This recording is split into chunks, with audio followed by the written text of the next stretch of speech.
Hello everyone, welcome to Geography classes. I am Pradeep Kumar and today we are going to discuss our next part Human Geography. तो ये first lecture है human geography का। तो इसमें आज हम discuss करेंगे ह्यूमन ज्योग्राफी का नेचर और स्कोप के बारे में। तो चलिए स्टार्ट करते हैं आज की वीडियो को। So here you can see in the introduction part, geography is concern with the study of earth with respect to its physical and human aspect. तो ज्योग्राफी में एक बेसिकली स्टडी की जाती है फिजिकल और ह्यूमन एस्पेक्ट के बारे में, यानी कि फिजिकल एनवायरनमेंट और ह्यूमन एनवायरनमेंट के बारे में इसमें स्टडी की जाती है। It is an empirical integrative and practical subject.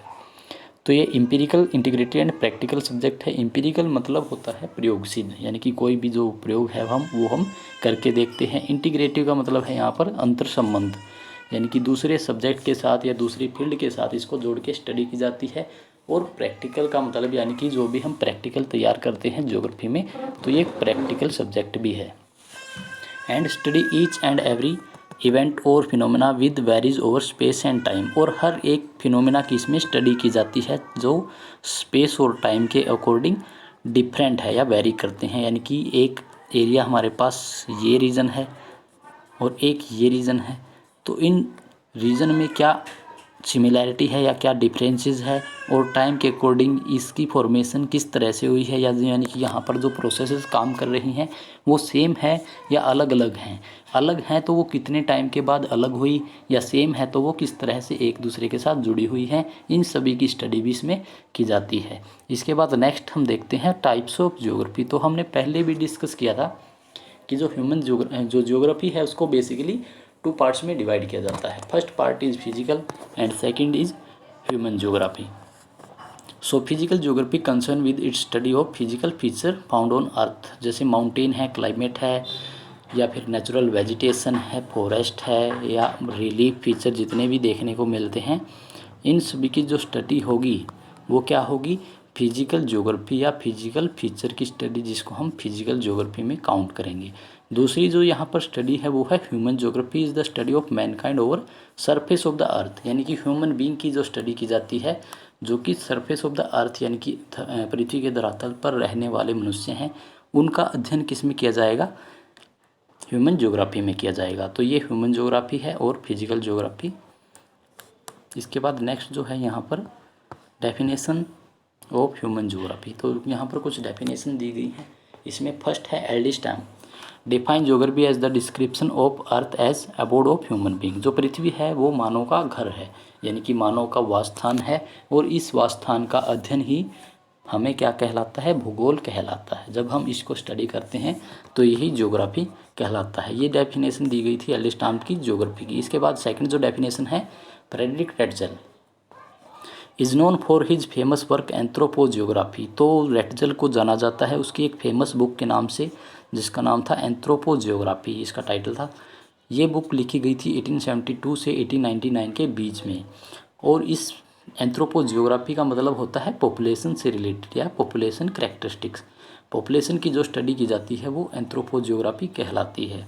तो बेसिकली ये जो बुक लिखी गई थी ये ह्यूमन ज्योग्राफी पर बेस करके ही लिखी गई थी। इसके बाद ही was also known as modern father of human geography. Modern father of human geography भी किसे कहा जाता है, फ्रेडरिक रेटजल को। इससे पहले हमने डिस्कस किया था father of human geography. Father of human geography कहा जाता है कार्ल रीटर को। Carl Ritter is the father of human geography. और मॉडर्न फादर की अगर हम बात करें तो मॉडर्न फादर कौन है यहाँ पर, फ्रेडरिक रेटजल हैं।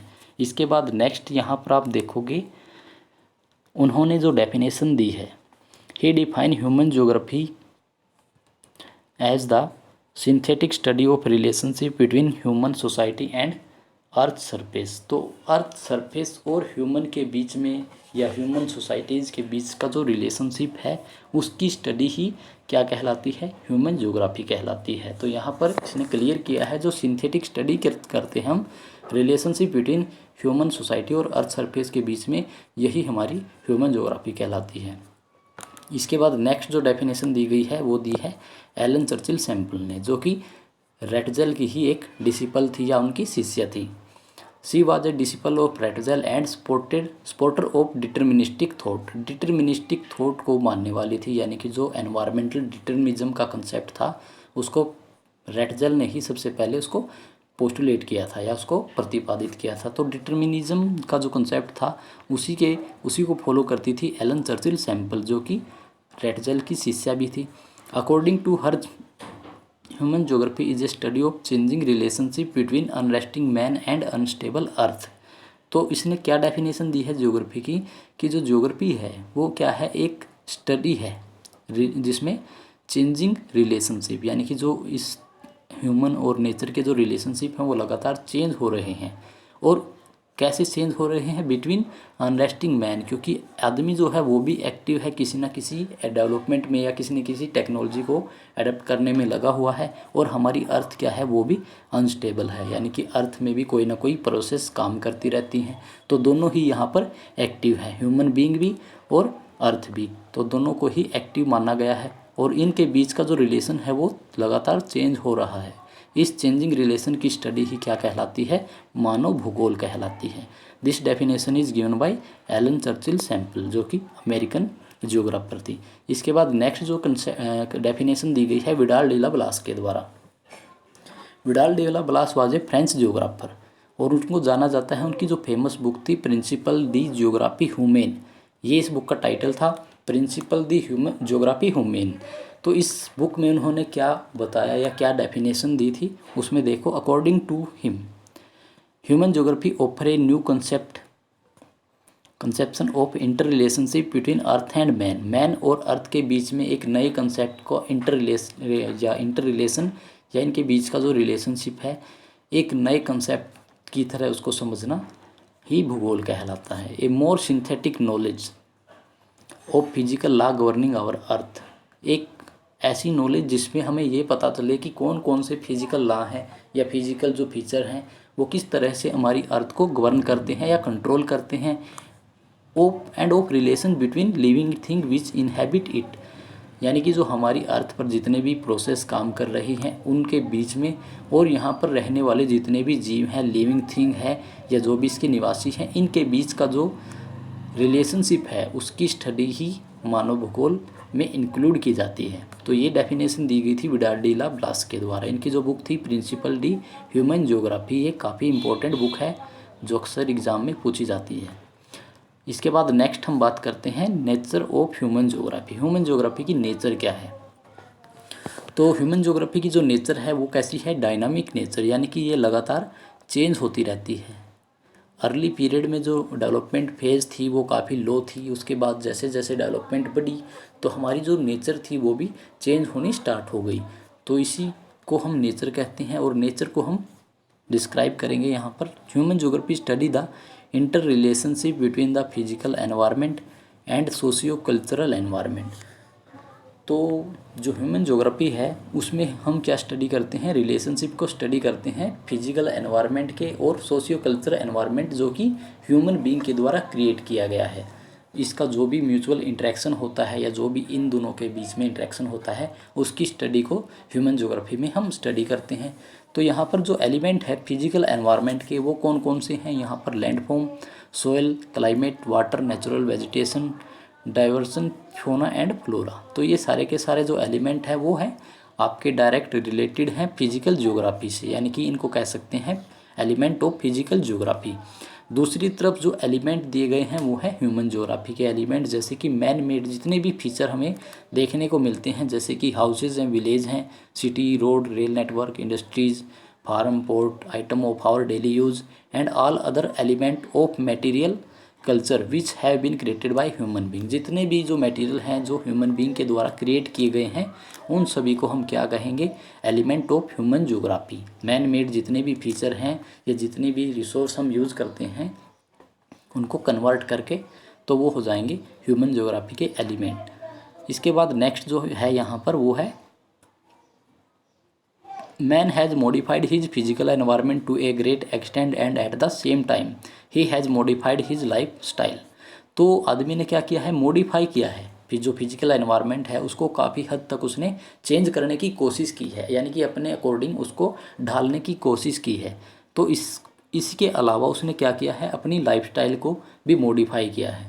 तो स्टार्टिंग में आपको पता होगा जो आदि मानव था वो उसका जो रहन सहन था वो किस तरह का था, और आज का जो लाइफस्टाइल है वो किस तरह का है। तो इनमें काफ़ी ज़्यादा डिफरेंस देखने को मिलता है। तो ये डिफरेंस ही क्या है यहाँ पर, ये नेचर को शो करता है, जो हमारी ह्यूमन ज्योग्राफी की नेचर है, यानी कि ओरिजिन से लेकर और मॉडर्न इरा तक हमारी जो डेवलपमेंट का फेज़ है वो कैसा हो गया है। 2020 में अगर हैं हम, तो यहाँ पर जो डेवलपमेंट देखी जाती है वो किस तरह की डेवलपमेंट हो चुकी है, यानी कि टेक्निकल जो डेवलपमेंट हुई है या साइंटिफिक जो नॉलेज हमें मिली है, तो वो हमारी जो नेचर है वो लगातार चेंजिंग नेचर है।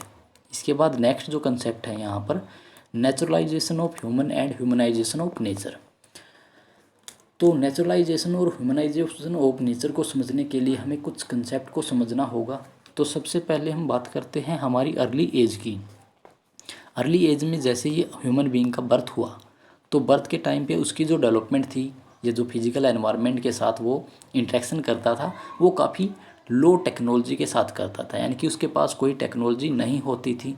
धीरे धीरे उसने क्या किया, डेवलपमेंट स्टार्ट कर दी। तो जो डेवलपमेंट हुई इस टाइम पीरियड के दौरान, उसी को हम क्या करते हैं, ह्यूमनाइजेशन ऑफ नेचर। सबसे पहले क्या था, नेचुरलाइजेशन ऑफ ह्यूमन, यानी कि नेचर ही जो ह्यूमन बीइंग थी उसको कंट्रोल करती थी। लेकिन बाद में क्या हुआ, ह्यूमन बीइंग ने नेचर को कंट्रोल करना स्टार्ट कर दिया। तो इसी कंसेप्ट को यहाँ पर हम डिस्कस करेंगे। तो यहाँ पर है, ever since the man took birth he has been constantly interacting with physical environment. तो जैसे ही बर्थ लिया ह्यूमन बीइंग ने अर्थ के ऊपर, जैसे ही उसकी ओरिजिन हुई, तो उसने क्या किया, इंटरेक्ट करना स्टार्ट कर दिया अपने फिजिकल एनवायरनमेंट के साथ या फिजिकल नेचर के साथ। Human being interact with physical environment when with the help of technology developed by them. जो भी टेक्नोलॉजी उसके पास थी, उस टेक्नोलॉजी की हेल्प से उसने इसमें इंटरेक्ट करना स्टार्ट कर दिया, इंटरेक्शन इसके साथ स्टार्ट कर दिया। इसके बाद क्या हुआ, technology is the indication of level of cultural development. तो यहाँ पर जो टेक्नोलॉजी है वो सबसे इम्पोर्टेंट है। तो टेक्नोलॉजी से ही हमें पता चलता है कि हमारी जो डेवलपमेंट है वो किस फेज़ में है, यानी कि स्टार्टिंग में जो आदिमानव के पास जो भी इंस्ट्रूमेंट होते थे या जो भी उसके पास अवेलेबल रिसोर्स थे, उसका उसने यूज़ करके कुछ हथियार बनाए, जैसे भाले वगैरह का, पत्थर के भाले होते थे, उसका वो यूज़ करता था, इस तरह के जो शेप होती थी। उसके बाद जैसे जैसे डेवलपमेंट होनी स्टार्ट हो गई, तो उसके जो ये इंस्ट्रूमेंट थे वो भी कन्वर्ट हो गए। आज के टाइम में हम देखते हैं हमारे पास क्या है, ट्रेन्स हैं, एयरक्राफ्ट्स हैं, या फिर बड़ी बड़ी लैब्स हैं जिसमें हम किसी भी डिसीज़ को के बारे में चेक कर सकते हैं। जैसा कि आजकल जो कोविड-19 फैला हुआ है, उसके बारे में भी रिसर्च जारी है कि किस तरह से इसको हम कंट्रोल कर सकते हैं। तो इस तरह की जो टेक्नोलॉजी है वो लगातार डेवलप होती रहती है। इसके बाद technology could be developed only after understanding the law prescribe by nature. तो इस टेक्नोलॉजी को हम कैसे डेवलप कर सकते हैं, जो भी लॉ बनाए गए हैं, जो भी कानून बनाए गए हैं नेचर के द्वारा, पहले उसको हमें समझना पड़ेगा। यानी कि जो भी हमारी अर्थ पर जैसे हम ओरिजिन हुए या ह्यूमन बीइंग की ओरिजिन हुई, तो ऐसा नहीं है कि डायरेक्ट उसने टेक्नोलॉजी को अडॉप्ट कर लिया या टेक्नोलॉजी को डेवलप कर लिया। धीरे धीरे इस सभी चीज़ों की उसको नॉलेज हुई और उस नॉलेज का यूज़ करके उसने इन सभी टेक्नोलॉजी को अडॉप्ट किया या इनका निर्माण किया। तो यहाँ पर कुछ एग्जाम्पल दिए हैं जो इस कंसेप्ट को समझने में हमारी हेल्प करेंगे। सो फर्स्ट कंसेप्ट है यहाँ पर कंसेप्ट ऑफ फ्रिक्शन। फ्रिक्शन का जो कंसेप्ट था, and heat help in discovering fire. तो जो कंसेप्ट था फ्रिक्शन का, फ्रिक्शन से हमें क्या पता कि जो हम दो इंस्ट्रूमेंट को, दो मटेरियल को जब आपस में हम घिसते हैं, तो क्या होता है, फ्रिक्शन के कारण, घर्षण के कारण उसमें ऊष्मा की उत्पत्ति होती है। जब ऊष्मा की उत्पत्ति होती है तो वो हमारे लिए क्या करती है, एक आग की ओरिजिन हो जाती है। यानी कि जब हम आदिमानव ने जब दो पत्थरों को आपस में रगड़ना स्टार्ट किया, तो उससे फ्रिक्शन के कारण क्या हुआ, हीट जनरेट हुई। हीट से जो भी उसके आसपास जो घास फूस थी, सूखी घास थी, उसमें आग लग गई। तो आपने पढ़ा होगा हिस्ट्री में इस तरह का कंसेप्ट की डिस्कवरी ऑफ फायर कैसे हुई थी। इसके बाद सेकंड जो पॉइंट है, a proper understanding of the secret of DNA and genetics enable us to conquer many diseases. तो हमें जब डीएनए के सीक्रेट्स का पता चला या जेनेटिक्स के बारे में नॉलेज हुई, तो हमने बहुत सारी डिसीज़ को कंट्रोल कर लिया, या उनकी जो भी मेडिसिन थी या वैक्सीन थी वो तैयार कर ली गई। इसके बाद नेक्स्ट जो कंसेप्ट है, understanding of law of aerodynamics help in developing faster plane. तो एरोडायनामिक्स के लॉ को समझने के बाद हमने क्या किया, फास्टर प्लेन है जो हमारे एयरक्राफ्ट हैं, आज के टाइम में जो भी हम यूज़ करते हैं एयरक्राफ्ट, उन सभी का डेवलपमेंट की गई या उनको हमने तैयार कर लिया या उनको डेवलप कर लिया। तो ये कंसेप्ट था एरोडायनामिक्स का। एरोडायनामिक्स का मतलब क्या है कि जो हवा है वो किस तरह से काम करती है, और कोई भी मटेरियल अगर स्पेस में ऊपर की तरफ जाता है, मूव करता है, तो वो एक बार नीचे की तरफ ज़रूर आएगा, क्योंकि ग्रेविटी के कारण वो पृथ्वी उसको अट्रैक्ट करती है। तो एरोडायनेमिक्स को समझने के बाद हमने क्या किया, उस फास्टर प्लेन को या जो जो भी हमारे एयरक्राफ्ट हवा में मूव करते हैं उनको बनाना स्टार्ट कर दिया। इसके बाद नेक्स्ट जो कंसेप्ट है हमारा वो है कंसेप्ट ऑफ एनवायरमेंटल डिटर्मिनिज्म। तो ये फर्स्ट कंसेप्ट था जो कि ह्यूमन बीइंग से रिलेटेड था, और नेचर में किस प्रकार से डेवलपमेंट या ह्यूमन बीइंग के द्वारा किस तरह से डेवलपमेंट की गई, उसका जो सबसे फर्स्ट कंसेप्ट था या फर्स्ट स्कूल ऑफ थॉट माना जाता है वो है एनवायरमेंटल डिटर्मिनिज्म, यानी कि पर्यावरणीय निश्चयवाद। तो बेसिकली इसका मतलब क्या है कि जो हमारी अर्थ है वो ह्यूमन बीइंग को किस तरह से कंट्रोल करती है या ह्यूमन बीइंग कैसे उसका यूज़ करता है। तो इसी को लेकर सबसे पहले ये कंसेप्ट आया था। बेसिकली इसको जो मानने वाले थे रेटजेल, जो हमने डेफिनेशन पढ़ी थी रेटजेल ने, इस कंसेप्ट को वो लेकर आए थे। उसके अलावा यहाँ पर जो अदर जो स्कॉलर थे, जिसमें Immanuel Kant, Ellen Churchill, Semple, Vidal de Laplace, Humboldt, et cetera सभी ये साइंटिस्ट जो थे या स्कॉलर थे वो एनवायरमेंटल डिटर्मिनिज्म के कंसेप्ट में बिलीव करते थे। तो देखते हैं इस कंसेप्ट को। In this situation in early stage of man's evolution technological development was at a low level. तो स्टार्टिंग में हमारी जो टेक्नोलॉजी थी वो काफ़ी लो स्टैंडर्ड की थी, यानी कि काफ़ी लो लेवल में थी। Man listen to dictates of nature, जो आदमी था वो क्या करता था, नेचर को ही फॉलो करता था। Obey her, was afraid to her fury and worship her. तो यानी कि जो नेचर थी वो उसको अपने कंट्रोल में रखती थी, वो उसी को ओबे करता था।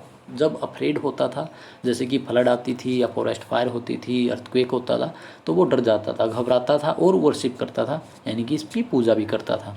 This situation of environmental determinism can be seen in several tribal area in India. तो आज के टाइम में भी इस तरह की जो सिचुएशन है, यानी कि जो प्रकृति की पूजा करने वाले लोग हैं वो आज के टाइम में भी देखने को मिलते हैं। जैसे कि जो सेंट्रल इंडिया है, जहाँ पर ट्राइबल ग्रुप हैं, जो जनजातियों के समूह के लोग होते हैं, वो आज भी उसी कल्चर को फॉलो करते हैं। यानी कि वो क्या समझते हैं कि जो नेचर है वही उनको कंट्रोल करती है और वो जैसे चाहे उनको रख सकती है। तो आज के जो रीजन है, जैसे कि Madhya Pradesh, Chhattisgarh, Orissa and north eastern state of India, India की जो नॉर्थ ईस्टर्न स्टेट हैं, 7 सिस्टर स्टेट जिनको कहा जाता है, इनमें जितने भी ट्राइबल ग्रुप या ट्राइबल पीपल रहते हैं वो सभी क्या करते हैं, नेचर को ही फॉलो करते हैं। यानी कि नेचर उनको जिस तरह से चाहे उस तरह से वो कंट्रोल कर सकती है। इसके बाद in this area human being depend on nature for resource which sustain them. तो ऐसे एरिया में लोग क्या करते हैं, नेचर पर ही डिपेंड है। जो भी रिसोर्स वो ओरिजिनेट करते हैं, जो भी और रिसोर्स वहाँ पर देखने को मिलते हैं, वो सारे के सारे नेचर के द्वारा ही दिए गए हैं। क्योंकि इनकी जो डेवलपमेंट है वो अभी तक किस लेवल में है, लो लेवल में है। यानी कि ये काफ़ी पीछे हैं हमसे। आज के टाइम में मॉडर्न जो थॉट है या मॉडर्न जो युग है उसको इन्होंने अडप्ट नहीं किया है। अब भी ये उसी तरह का जीवन व्यतीत कर रहे हैं जैसा हज़ारों साल पहले लोग रहते थे। The physical environment for such society become the mother nature. तो फिजिकल एनवायरनमेंट ही इनके लिए क्या है, मदर नेचर है। मदर नेचर की तरह ये इसको मानते हैं या इसकी पूजा करते हैं। According to this concept human being is nothing before nature. इस कंसेप्ट को अगर हम देखें तो इसमें क्या है कि जो ह्यूमन बीइंग है वो नेचर के द्वारा ही कंट्रोल किया जाता है। Human being is nothing before nature, nature के सामने वो कुछ भी नहीं है एक दास के अलावा। यानी कि नेचर जैसे भी चाहे उसको कंट्रोल कर सकती है, अपने अकॉर्डिंग ढाल सकती है। इसके बाद जो सेकंड कंसेप्ट आया वो इसके डाइवर्स कंसेप्ट था, जिसको कहा जाता है कंसेप्ट ऑफ पॉसिबिलिज्म। पॉसिबिलिज्म का मतलब होता है संभववाद।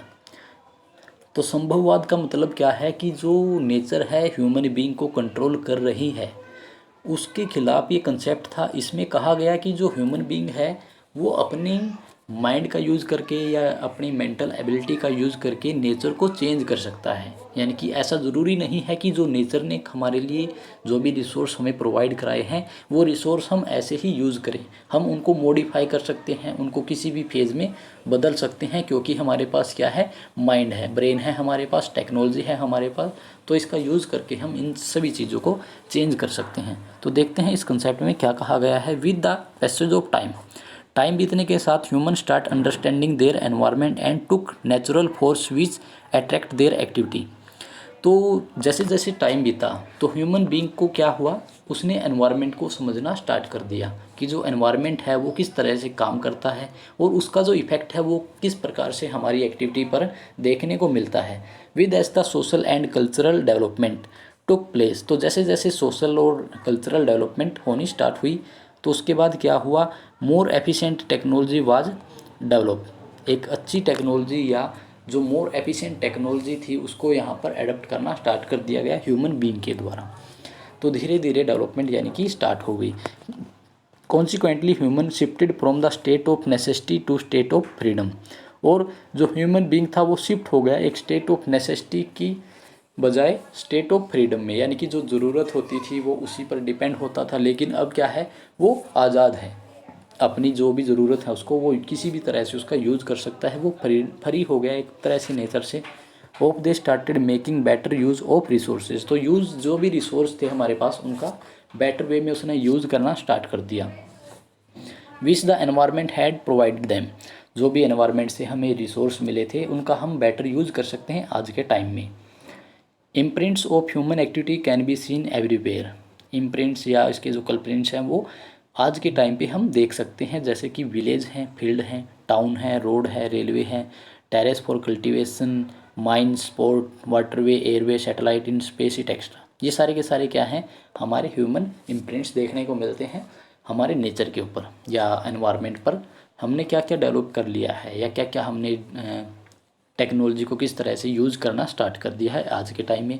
तो हम स्पेस तक भी चले गए हैं, हमने सैटेलाइट वहाँ पर छोड़ दिए हैं जो हमें नॉलेज प्रोवाइड कराते हैं, यानी कि डाटा हमें लगातार अर्थ के बारे में या दूसरे जो अभी आसपास के जो भी प्लैनेट्स हैं उनके बारे में भी हमने नॉलेज लेना स्टार्ट कर दिया है। तो ये क्या है, ये ह्यूमन बीइंग को ही सब कुछ माना गया है। यानी कि ह्यूमन बीइंग जो भी चाहे वो नेचर को अपने अकॉर्डिंग ढाल सकता है या उसको कन्वर्ट कर सकता है। Are some of the outstanding example of man's victory over natural forces. तो ये क्या है, एग्जाम्पल हैं कि हमारे जो ह्यूमन बीइंग है उसने किस प्रकार से नेचर के ऊपर विजय प्राप्त कर ली है या विक्ट्री ले ली है। This type of situation in which there are possibilities of human development has been termed as possibilism by some scholar. तो इस तरह की सिचुएशन को जहाँ पर ह्यूमन बीइंग के डेवलपमेंट की काफ़ी ज़्यादा संभावनाएं हैं उस कंसेप्ट को क्या कहा गया, पॉसिबिलिज्म, यानी कि संभववाद। तो काफ़ी ज़्यादा संभावनाएं हैं ह्यूमन डेवलपमेंट की, तो इसलिए इस कंसेप्ट का नाम रखा गया possibilism. According to this concept human is everything but nature is nothing before human. या ह्यूमन के सामने जो नेचर है वो कुछ भी नहीं है, ह्यूमन ही सब कुछ है। ह्यूमन अपने अकॉर्डिंग इस नेचर को कंट्रोल कर सकता है, चेंज कर सकता है। तो ये कहा गया था इस कंसेप्ट में। इससे पहले जो कंसेप्ट हमने डिस्कस किया था उसमें नेचर को सब कुछ माना गया है और इस कंसेप्ट में ह्यूमन बीइंग को ही सब कुछ कहा गया है। इसके बाद जो नेक्स्ट कंसेप्ट है वो है नियो डिटर्मिनिज्म। नियो डिटर्मिनिज्म का मतलब होता है नव निश्चयवाद। ये एक ऐसा कंसेप्ट है जो कि पॉसिबिलिज्म और एनवायरमेंटल डिटर्मिनिज्म दोनों के ही बीच का कंसेप्ट है। इसमें बेसिकली ये कहा गया कि जो नेचर है और ह्यूमन बीइंग है दोनों मिलकर ही यहाँ पर सर्वाइव कर सकते हैं। यानी कि जो दोनों अगर आपस में एक दूसरे की सहयोग करेंगे तो ही वो यहाँ पर सर्वाइव कर पाएंगे। अगर ह्यूमन बीइंग अकेले ही खुद ही सब कुछ करना चाहता है या नेचर ही सब कुछ करना चाहती है तो ये यहाँ पर सर्वाइव नहीं कर पाएगा। तो इसलिए इन दोनों को ही मिलकर काम करना होगा। तो यही इस कंसेप्ट में कहा गया था। और जो न्यू डिटर्मिनिज्म का कंसेप्ट है बेसिकली इसको लेकर आए थे ग्रिफ्थ टेलर, जो कि एक ऑस्ट्रेलियन जियोग्राफर हैं। इससे पहला जो कंसेप्ट था पॉसिबिलिज्म को लेकर आए थे लुसियन फेब्रे, जो एक फ्रेंच जियोग्राफर थे। तो ये जो कंसेप्ट है न्यू डिटर्मिनिज्म, तो इसको हम डिस्कस करते हैं। Between extreme of determinism and possibilism a new concept has been developed which is known as new determinism. एक जो नया कंसेप्ट है दोनों के बीच का, डिटर्मिनिज्म पर्यावरणवाद और पॉसिबिलिज्म संभववाद के बीच का जो कंसेप्ट है उसको न्यू डिटर्मिनिज्म के नाम से जाना जाता है। This is also known as the present day determinism, और इसको प्रेजेंट डे डिटर्मिनिज्म के नाम से भी हम जानते हैं। This theory was introduced by Griffith Taylor of Australia. Australia का जो ग्रिफ्थ टेलर है उसने इस थ्योरी को यहाँ पर इंट्रोड्यूस किया था in 1920। Taylor explain the effect of rainfall as the determining fact to decide the limit of agricultural settlement. तो यहाँ पर इसने क्या एग्जाम्पल दिया है कि जो रेनफॉल है, रेनफॉल हमें ये डिटरमाइन कराती है या डिसाइड हमें जो हमारी एग्रीकल्चर है वो इस पर ही डिपेंड करती है। रेनफॉल अगर अच्छी होती है तो हमारी एग्रीकल्चर भी अच्छी होगी, अगर रेनफॉल नहीं होती है या फिर जो रेनफॉल है वो एक सीमा से ज़्यादा होती है तो हमारी एग्रीकल्चर ग्रो नहीं कर पाएगी, वो पूरी तरह वहाँ पर वेस्ट हो जाएगी या ख़राब हो जाएगी। तो दोनों ही यहाँ पर अगर एक दूसरे का साथ देते हैं तो ही वो यहाँ पर सर्वाइव कर पाएगा। तो ये एक एग्जाम्पल के थ्रू इसने बताने की कोशिश की है। Initially, nobody took him seriously, but his book entitled Australia, published in 1948, attracted worldwide attention to his idea। तो स्टार्टिंग पे इस कंसेप्ट पर लोगों ने ज़्यादा ध्यान नहीं दिया या इसको ज़्यादा सीरियसली नहीं लिया, लेकिन जब 1948 में उसने अपनी बुक पब्लिश की जिसका नाम था ऑस्ट्रेलिया, तो इस बुक के आने के बाद जितने भी लोग थे वर्ल्ड में उन सभी का अटेंशन इसकी तरफ गया। Thus a midway theory was divided by first by Taylor. तो इस तरह से इसने क्या किया, एक मध्य थ्योरी या दोनों के बीच की एक थ्योरी को इसने यहाँ पर जनरेट कर दिया या इंट्रोड्यूस कराया जिसका नाम था new determinism. Who describe his point of view as stop and go determinism. तो उसने इस कंसेप्ट को क्या कहा, stop and go determinism. Stop मतलब कि रुकना और गो मतलब कि चले जाना। डिटर्मिनिज्म आया और गया। तो ये जो लाइन है इसकी ये काफ़ी ज़्यादा इंपॉर्टेंट लाइन है। आपके जितने भी कम्पिटिटिव एग्ज़ाम होते हैं ज्योग्राफी से रिलेटेड या टीचिंग एग्ज़ाम है तो उसमें ये कंसेप्ट ज़रूर पूछा जाता है। Who propound the word stop and go determinism, या ये जो वर्ड थे वो किसने दिए थे, तो इसका आंसर क्या है, ग्रिफ्थ टेलर ने। तो ये काफ़ी ज़्यादा इंपॉर्टेंट इसका कंसेप्ट है। इसके बाद नेक्स्ट है यहाँ पर in which he admitted the impact of nature on man but also recognize the human skill. तो उसने क्या बताया है कि जो नेचर का इम्पैक्ट है, हमारी जो नेचर है प्रकृति है उसका इम्पैक्ट ह्यूमन बीइंग पर देखने को मिलता है, बट ह्यूमन स्किल को भी उसने यहाँ पर रिकग्नाइज किया है। यानी कि ह्यूमन स्किल है, अगर मेंटल एबिलिटी है, साइंटिफिक डेवलपमेंट वो कर सकता है या टेक्नोलॉजी को उसने डेवलप कर लिया है तो वो इसका क्या कर सकता है, यूज़ अपने अकॉर्डिंग कर सकता है। यानी कि जो भी नेचर हमारे ऊपर जो भी इम्पैक्ट डालती है उसको हम कुछ हद तक चेंज भी कर सकते हैं विद आवर स्किल, या हमारी जो एबिलिटी है उसके अकॉर्डिंग हम इसको चेंज कर सकते हैं। Which man can use nature to certain extend according to his need. तो इस तरह से जो मैन है वो नेचर को अपने नीड के अकॉर्डिंग चेंज कर सकता है, कुछ हद तक उसको चेंज किया जा सकता है। यानी कि इसमें दोनों को ही कंसेप्ट को इसने यहाँ पर जगह दी है। यानी कि जो नेचुरलाइजेशन है या फिर ह्यूमनाइजेशन है, दोनों ही कंसेप्ट को ये लेकर आगे बढ़ा है। इस कंसेप्ट को नाम से जाना जाता है न्यू डिटर्मिनिज्म या नव निश्चयवाद। तो ये थी आज की वीडियो, मिलते हैं एक नई वीडियो में, तब तक के लिए thank you and God bless you all.